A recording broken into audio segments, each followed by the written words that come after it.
Hello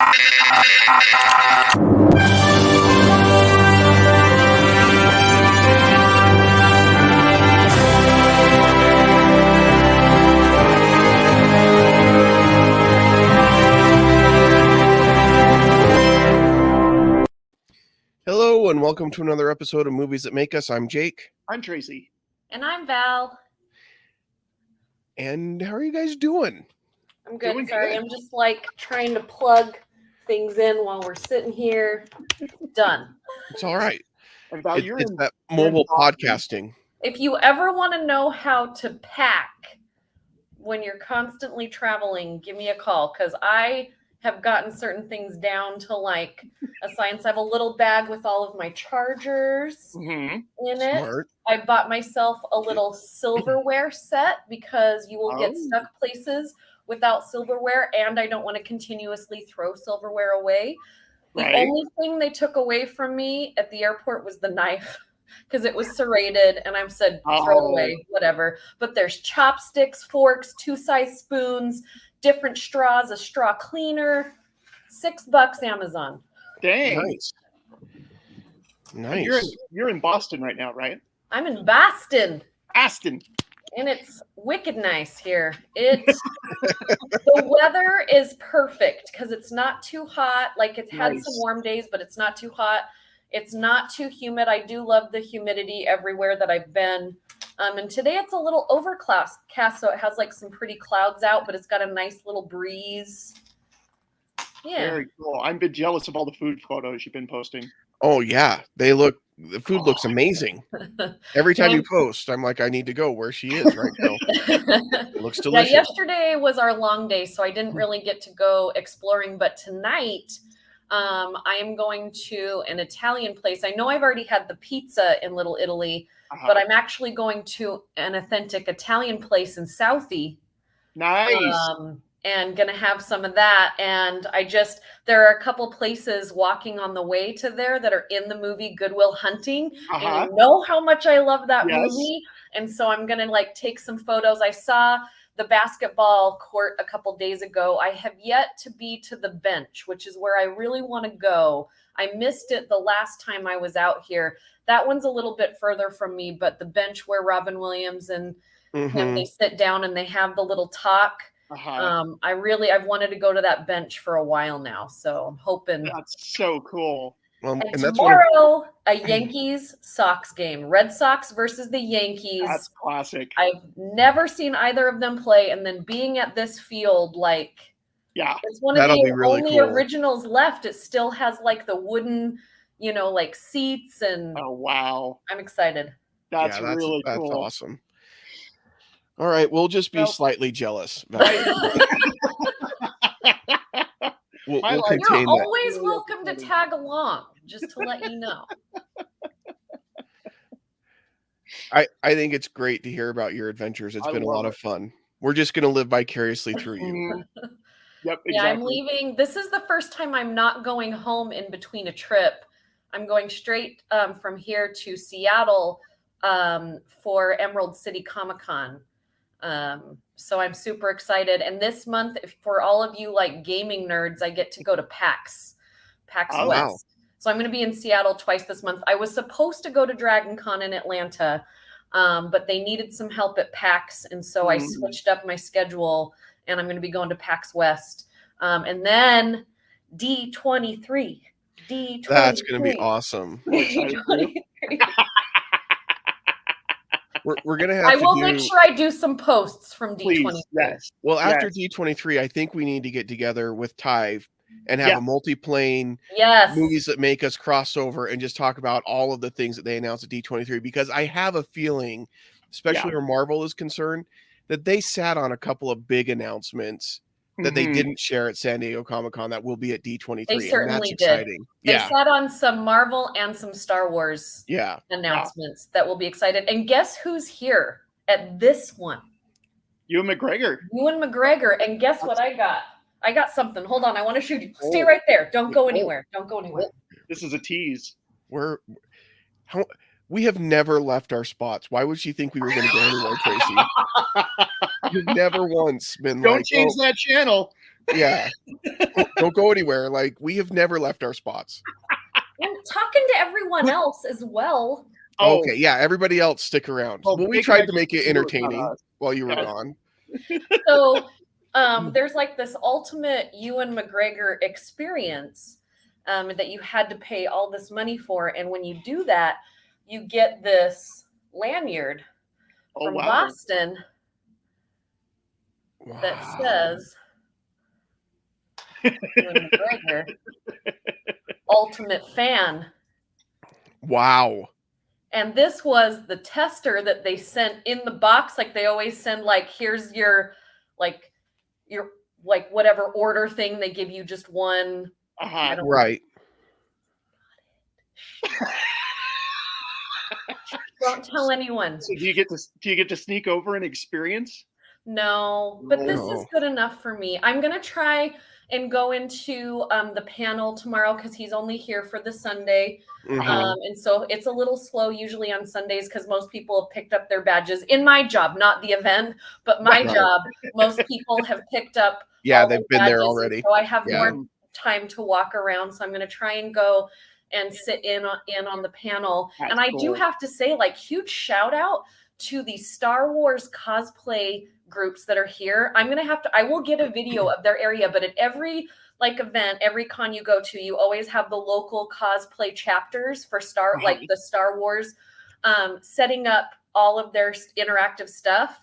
There is somebody in a C-3PO. C-3PO is, and they have almost every bot from the shows. Like, you won't even believe it. Like, the amount of robots that this robot group has built, this droid group has built, is so impressive that I will do it. I will take a video and post it on our page because I'm blown away everywhere I go. Like, the Star Wars groups just are amazing. And our local chapters in Utah are great as well. And I can't wait to see what they have in September. But it's been so cool just to see how different each place represents themselves and what each area is more strong at. Like, this one has been the droids.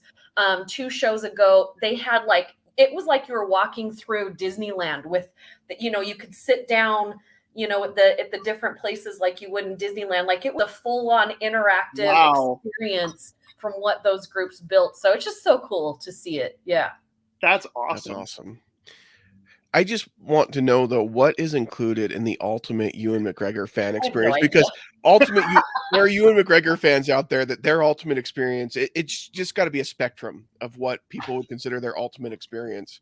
It might be, and I might be a little disappointed because I haven't looked it up yet, but it might be the only way you get into the panel is if you pay to get in, because a lot of these events have paid panels. So Utah, at FanX in Utah, we're lucky. Yeah, they haven't you done can that. just walk into those big panels, whereas most of the shows that I work, there's an after events, shows at 7, 8, 9 o'clock that you have to pay an extra ticket for to see these. So that might be also included. Maybe it's a photo and an autograph as well. I don't know, but I'm literally just happy with. That is so cool. I would wear that everywhere all the time. Yeah, I'm just not allowed to wear it here. Right. No, when you're done here, you can have this, but you can't wear it here. And I'm like, I'll pay for it. Yeah. Well, that's awesome. And those are amazing things and a lot of things to be awed and inspired by. And so now we're going to talk about a movie with a character who's also awed and inspired, but by some simple things. Mm-hmm. So, Tracy, you told us we needed to see this film and we needed to talk about this film after you went and saw it without explaining at all what it was. And I am still, when people ask me, what is Marcel the Shell with shoes on? Mm-hmm. Well, it's about a shell with shoes on named Marcel. It seems, when we went to go see it, my wife and I, we went at 10:30 in the morning, middle of the week. I happened to have the day off.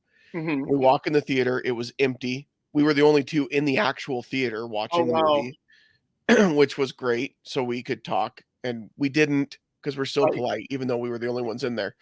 But as we walked in, the guy taking the tickets was like, "What is this movie?" we're like, oh, it's like an animated movie, we think, like a mockumentary style. And he kind of just gave us a weird look, like, okay. And then when we came out, he was like, so how was the movie? Because again, we were probably the only two people he had seen so far that morning. And we're like, yeah, it was really good. We really enjoyed it. Okay. I'm like, and honestly, it's hard to put into words. You just have to see this movie. Yeah. Well, what's so cool about this movie is, so like usually at the end of the year, like critics, we get like the list of things to look forward to the next year, right? Mm-hmm. And so it was like end of December, first week of January or something, and we got this big list, and Marcel the Shell was on there, and I was like, I can't wait to see this movie because, one, I love A24. When they get it right, they really get. I was so impressed by A24 last year. And I was like, okay, this is going to be something like stop animation. It's based on these YouTube smaller shorts that were done. So you can actually go on YouTube and watch some smaller shorts. And I said, you know, this is going to be really cool. I was super excited. And then here comes the screening and I miss it because I'm out doing the things. And then Tracy goes and sees it and he's like, I love it. And I'm like, I knew it. I knew it. But then I thought to myself, Tracy and I don't always agree on things. So it could still be up in the air. But I don't know. I like really odd things. That's why we all do this show together, because we're we're all odd things in our own odd ways. But there was something about just even that opening scene when they're trying to acclimate you to the fact that this is going to be a magical experience. Yeah. And the filmmaker, and this won't give anything away, we're not spoiling it, but we want to give you that. It's this magical moment when they push up the exposure on the light and they kind of make you feel like you are entering a dream, right? Right. This is, you know, this juxtaposition. And they took that slow moment for your eyes to adjust. I just thought that was so cool. Just those little things in that kind of quiet moment, like as if you're waking up or you think you're waking up from a dream or you're going into a dream, just kind of that magical moment. And Dave wasn't quite sure. I said, Dave, we're going to this movie. And he's like, whatever you want to do. Right. He's supportive like that. Good on you, Dave. Here comes the Shell, and he's like, what? And it was like you, Jake. There was maybe like five other people in the theater with us. And we saw it a little bit later in the day. It was like a 3:30 movie or whatever. And I was just so excited. Like it just that first moment, I was like, yeah, I'm in the right place. I'm in the right place right now. Yeah. Yeah. Well, and it's interesting because Jenny Slate, who voices Marcel, she got her first big break on SNL, and she accidentally swore on the broadcast, and she spent the whole rest of the season convinced she was going to get fired, and she eventually did. And so she came up with the voice for Marcel because she said she felt so small and insecure and scared. And so then she created this voice, and then she and her at the time boyfriend created this. Like he went out and bought a shell and put little shoes on it and a little eye. And she was like, oh my gosh, that's him. And they started to improvise these lines and put together this YouTube short. And they said that they found out that even if you buy the same type of shell at the same location at the same time, they're very, very different. So he had to end up 3D printing a bunch of shells in order to make it exactly right for the continuity. They said they're surprisingly different, especially when you're in this macro, you're in there so close on this character. He's filling the screen. And so she said that they made these YouTube shorts. They went viral. She did, I think, 2 children's books. And then they started working on this. This movie took 7 years to make. Wow. Because when they were doing the stop motion animation, like, first of all, they kind of wrote the outline of the film, but they didn't want it to be scripted. So this movie is completely improvised. I mean, I'm probably Leslie Stahl from 60 Minutes had script lines, but everybody else, it was Jenny and her ex-boyfriend doing this. And she said it was really interesting too, because they had a breakup and she wasn't sure how they would work together to do this. And both of them said, you know what, we're in a good place. We both like each other. That's awesome. And even though we're not together anymore, this story is deserving of being told, and we can work together and get this done. So, a couple of things. Tracy didn't just tell us, Val, that he loved it. He said, this is Pixar level storytelling, which from Tracy, if you guys don't know this about Tracy, that is as high praise as you can get for a movie from Tracy. Because when Pixar's at its, and I agree with it, when Pixar's at its best, they can take these quirky, weird stories that you're like, why would I be invested in this? And then you are fully invested in it. And I agree that this is on that level. Yeah. The second thing, Jenny Slate, there's a whole Saturday Night Live thing. If you don't know who she is, she's best known for her character, at least in my mind, on Parks and Rec as Mona Lisa, the brother of Jean-Ralphio. And they are two of the worst human beings ever in Parks and Rec, and two of the most decent, pleasant people in real life, from what I could tell. Like, they just, and so to think that this is Mona Lisa from Parks and Rec doing the voice of Marcel, that blew my mind when I saw that. I mean, talk about talent. She is obviously incredibly talented. She was also Mayor Bellwether in Zootopia, the sheep. Oh, yes. And she was in The Secret Life of Pets. She did the white fluffy cat. So super talented voice actress, for sure. Very talented, incredibly talented. Yeah. And to think that this was so improvised. I mean, there are some lines in this that are just awesome. Just so funny. They said when you hear the director of the movie, because he's making the documentary, and this is one of my favorite lines of movie this year, as Marcel's like, a documentary? Is that like the movie where nobody has any lines and you don't know what it is while you're making it until it's done? Yeah. Yep. And when you hear him laughing, that's him actually laughing with Jenny Slate's acting. And then there's a scene later in the movie. So the basic premise we haven't talked about, which we should. Marcel is a shell, and he lives with his Nana, and voiced by Isabella Rossellini, which is incredible to me. And I saw an interview with Jenny Slate, and she's like, I could not believe that we got her. Like, they wanted her.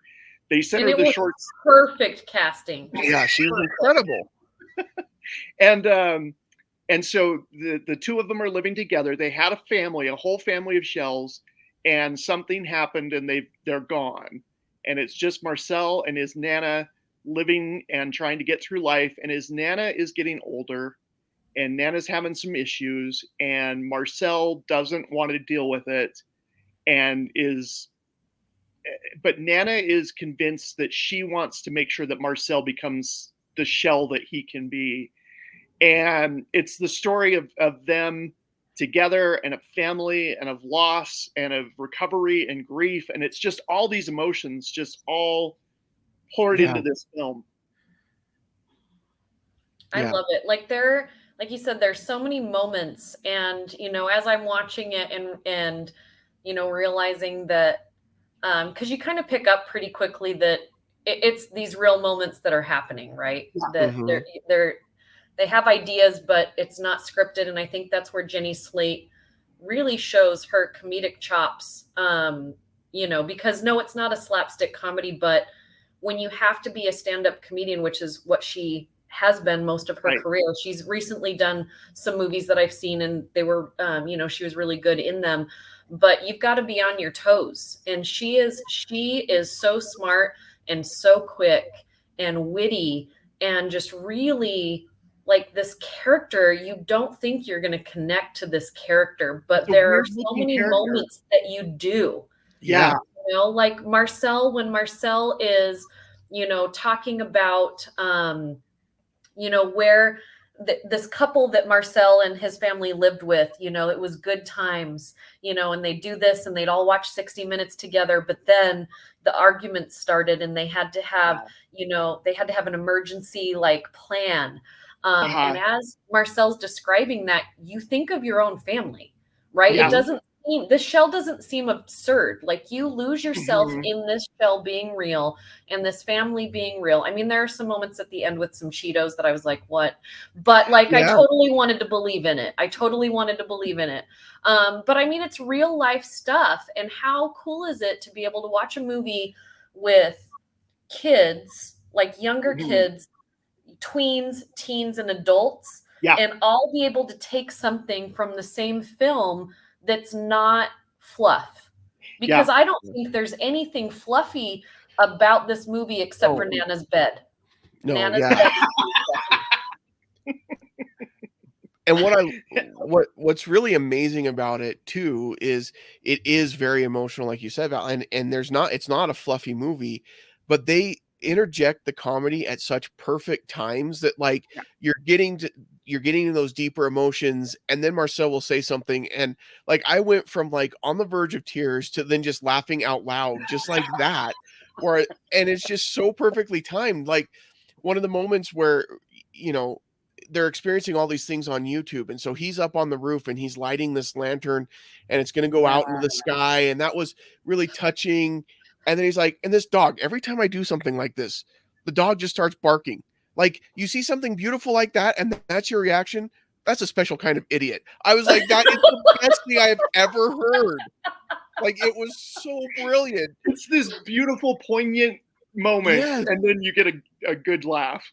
And it made the funny part so much funnier and the poignant part so much more poignant. Like, it was just so well done. Well, and I love it too, because you see so many different sides of Marcel. You see Marcel trying to still be a kid, but you also see Marcel helping his Nana, and then you see him like really feeling like he has to do grown-up things, and it goes back and forth so honestly in that moment where he's like, you know, well, what's your what is it? What's your, when he gets high up on the thing, what's your mantle? What's your mantle? Yeah. You know, and it's so logical. What's your mantle? And he's like, what? Like the highest place. So from up here, I can see all of this. So why can't we go to the highest point? Like, it's so logical. And so he goes out into the world and very quickly realizes what a vast place this is. And I think we all have that moment in our lives when we realize that we're in a little bit over our heads, right? And we all of a sudden take everything in and we're like, oh, like we've all had those moments, right? When we're just like, oh, okay. And he spent his whole life in this house. And then when he goes outside, and I loved when they were driving around and Marcel gets car sick and he's like, oh, sorry. But you know, it's a tiny spot. And how many times a day do you throw up in your car, Dean? Zero, usually. I love what you said, Val, about this being available to so many age groups. And this is the type of movie that everybody claims that they want. And yet it's not getting the $100 million, you know, budget, or not budget, but the box office. And it's just, and so I love championing these little films. A24 just this year, I mean, they released Everything Everywhere All at Once and Marcel the Shell with Shoes On. And those, if something is going to beat those two, I'm going to be shocked, because they are so high up on my list for the best films of the year. A24 is quickly establishing themselves as just a powerhouse kind of. It's a filmmaker studio. Yeah, a very creative studio that's making really good stuff. Like, I hear so often from people that they're sick of the Marvel movies and they're sick of the big box office movies. Then A24 is where you need to go, because they're offering really good alternative stuff. And all sorts of genres. They do anything from folk horror with Midsommar to Marcel the Shell with Shoes On. I mean, I mean, you guys know that I don't love horror, and last year I brought up the movie Lamb. They did this foreign film Lamb that's kind of a horror film, but just a different kind of take of one. And you know, it was one of those that I was like, what? And then the more I thought about it, I was like, I really love this. Just whatever's happening here, I love it. You know, they had I think they had 7 movies last year, you know, and now we're into the summer and they have 2 really great ones already released, and they have 3 coming up that are on my radar. Yeah. And again, I don't love everything that they do, but the cool thing about everything that they do is they push the boundaries. You're going to be interested. What they're doing. They think outside the box. And, if that's what you're looking for, I would definitely go Google A24, and maybe I'll put together my top list of A24 I should do that too. Jake, and have one we can put it on our page of things that you should go check out just over the past couple of years. But it's definitely, them and Neon, I think, is a good alternative to the blockbuster stuff. And I think it's good to have, that good. You need that balance. Yeah, because and that's why I love championing these types of films, because if we don't champion them and if they don't make money, they're not going to get made in the future. And there's kind of a trend right now that you're either going huge budget, all in special effects extravaganza, or really, really, really micro budget. And there's not that mid-range anymore, which is sad. Yeah. I mean, I get it, but it's still discouraging. I've seen a few mid-range movies in the past couple of weeks.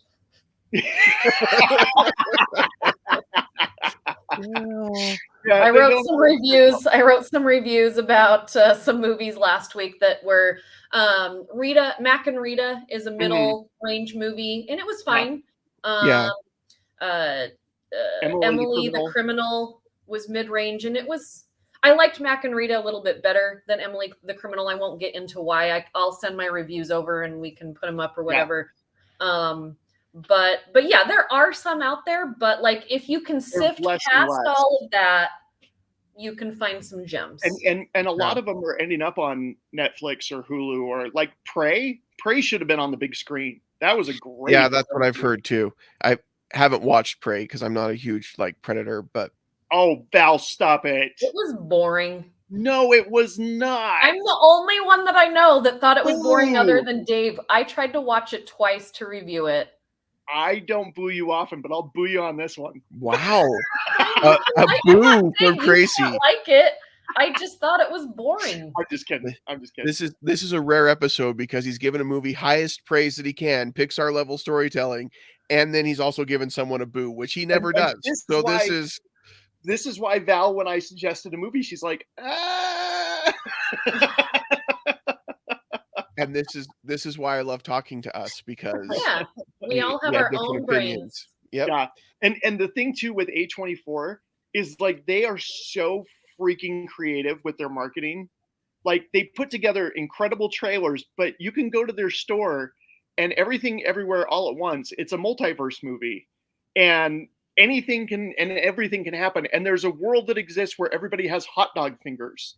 They have hot dog shaped fingers, and you can buy little gloves that make you look like you have the hot dog fingers. Don't do it. Save yourself and others, and don't. This is where their marketers, they just focused on whether they could make gloves with hot dog fingers, not whether or not they should. Nobody asked that question.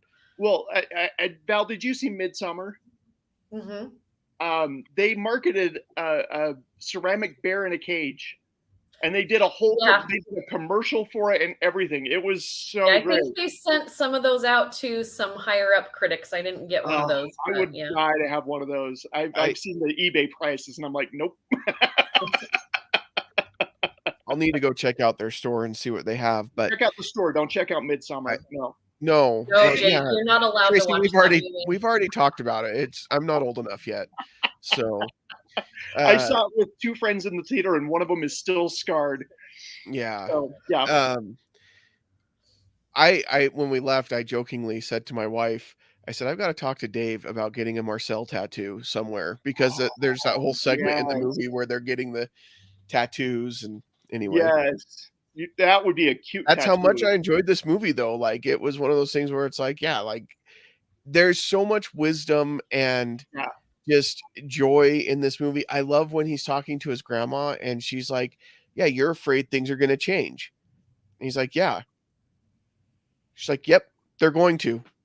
Yeah. And I just love that, because so often our response that we want to give to kids is, no, everything's going to be okay. Everything's going to be the same. But the reality is, things are going to change. So what are you going to do about it? Yeah.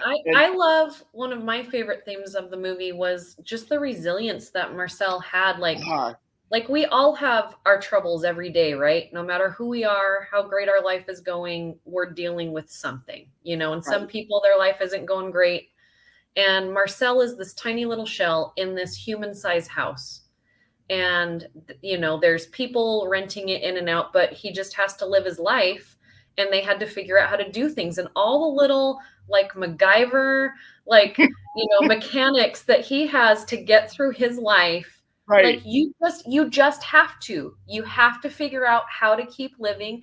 And instead of, like, sulking in his little bread bed, in his bread room, he figures out how to get the fruit from the tree. He figures out how to get around the house and the little tennis ball. Well, you know, at the end when they're all in the tennis ball, I just love that so much. When you walk through honey so that you can walk up the wall to get to somewhere higher. Love that.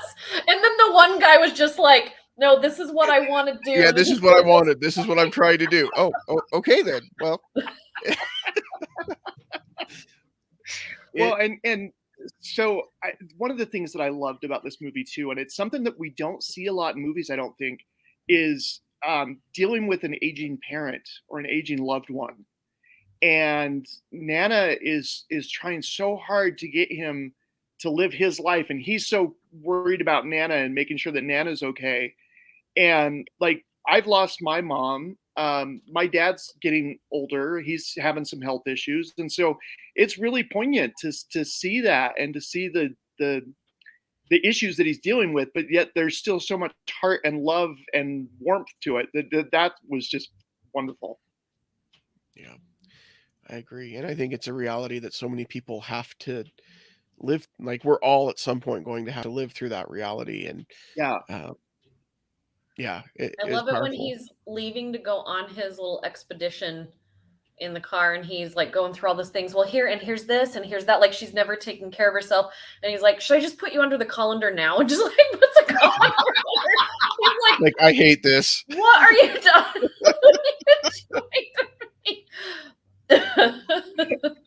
Well, and I love the oh shoot, what was I going to say? Anyway, we'll come back to it, but. There's just so many moments.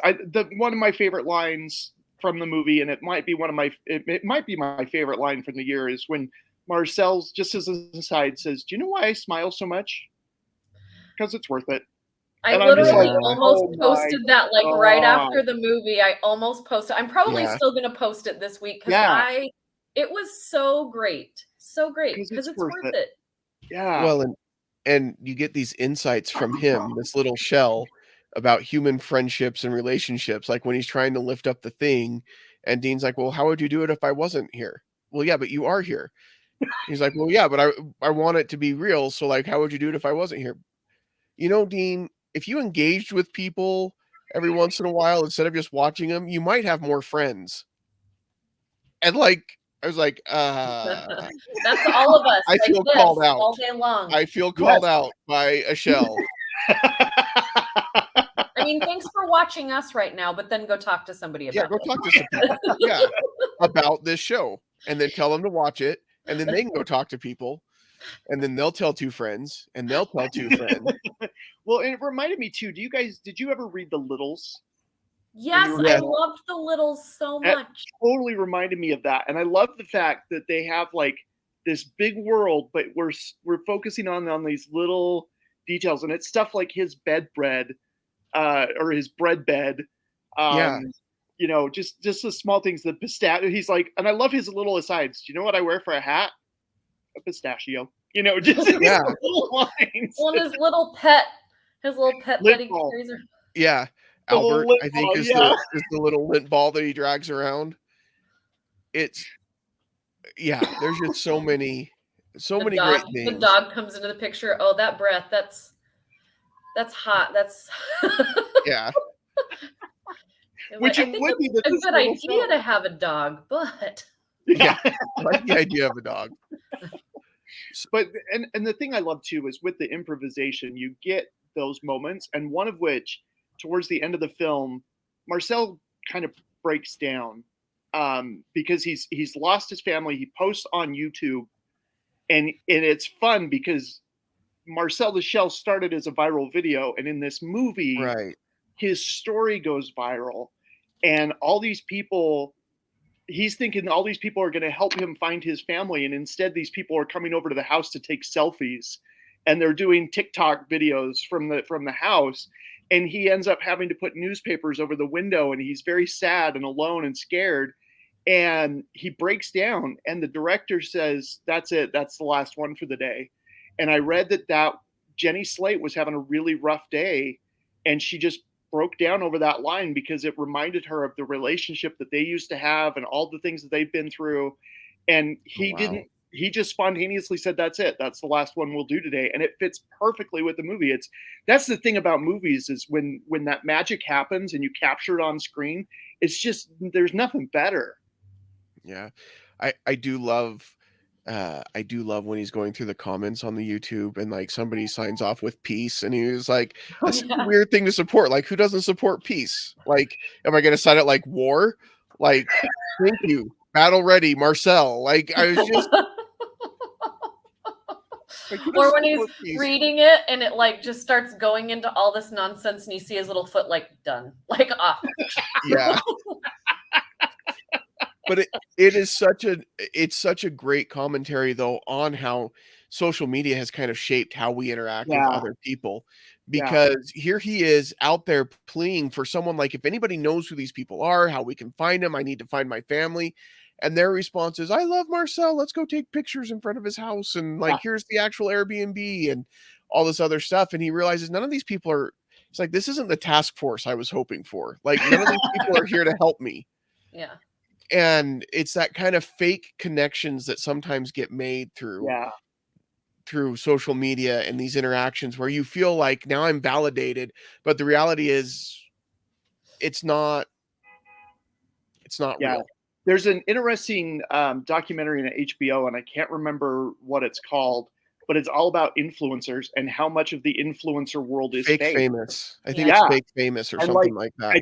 I think that might be it. Yeah, but it's about people like trying to make it look like they're in this spa, and instead they're in a kiddie pool in the backyard, and just the way that you frame it, because you're only seeing this much, you're not seeing the whole scope of something. Like they'll make fake airline backgrounds, like inside of the airline. That's a lot of work. Yeah, you sit in the chair, and people pay to do this. You sit in the chair and then take a picture out the window, and make it look like, because they just have a little screen so it looks like you're flying, and then you can post that you're going wherever you're going to. Yep. It's all about the illusion. I swear, all of my plane pictures, I've been on a plane. You're legit. We know that. We've talked to Dave. We know you're actually traveling, pal. We're not. Nobody's questioning it. Dave came to Sharknado, so that's how we know you were out of town. Yeah. So let's give this a grade. Okay. I'll start. I'll give it an A. Or should we just go 1, 2, 3? All right, 1, 2, 3. A. Yeah, this is a AAA rated film. This is the Christmas Story. A++++. Yeah. Like, please go out and see this movie if you can find it in theaters. And this is almost one that I would love to do a screening with the audience. Like, I know you did Sharknado, but this would be a great one to sit and laugh with people together and just feel great, and then raise some money for charity, which also makes you feel great. Like, can I throw that out there, that I would love to be able to do this as a screening maybe for Christmas? Great movies. I know I threw out a Christmas idea already, but I think I like this idea. Yeah, I think this would be a lot of fun to watch with a group of people for very different reasons than Sharknado was. Yes, very, very different experiences. But if you can't go see it in theaters, because I know it's a little bit more limited release. Yeah. Once this is available to stream or to purchase soon, then you need to do it. Like, you won't regret it. This is such a great film. You can sit down. You don't have to worry about who's in the room with you. Your kids will want to sit down and watch it. It's cute. It's engaging. It's funny. You'll laugh. You'll cry if you have a soul. It's just a really, really good movie. So I just loved it, and I'm so glad that you guys did too, because I figured you would. I know you both well enough, and I'm like, okay, they're gonna like it. But I was afraid maybe it would come in at like a B, type of, well, it's cute, but And to see you guys love it as much as I did, that's really fun. That's really cool. The only nitpicky question that came up was my wife and I were talking about. She said, "So I'm confused. Are these shells with eyes and shoes, or are they just random objects with eyes and shoes?" That's the end kind of confused me a little bit. Yeah. Like these aren't all shells. That's a Chex. Is that a Chex? Yeah, there's a Chex. There's a pencil. There's the tampon. There's a tampon. Yep. Yeah. It's a whole big world out there, Jake, and there's a lot of different variations. So right. So that was the only thing that almost made it unbelievable. No, just kidding. It didn't bother me. It did in the sense like I don't totally get that, but I also really don't care because the rest of the movie was all I thought was like those Cheetos are in danger. Yeah, especially if the dog's around. Yeah, or if an Airbnb brings in a baby. Yeah. That's going to be trouble. Also, how does his bread bed not get moldy after a while? I think he changes it. Does he? Okay. I mean, he seems pretty responsible and pretty on top of it. Yeah. Fresh but sheet. Also, and I don't know if I'm not going to throw that out there. Never mind. All right. We'll take that one off the air. Yep. All right. Well, thank you everyone for listening and for watching. You can find us now at our new home on ageofgeek.com instead of stolendroids.com, but also wherever you listen to podcasts or on YouTube. Please subscribe, leave us a good review. We love the good reviews, and please share us with your friends. And until next time, we won't see you at the movies. Go see this one. Yes, go now. Right now.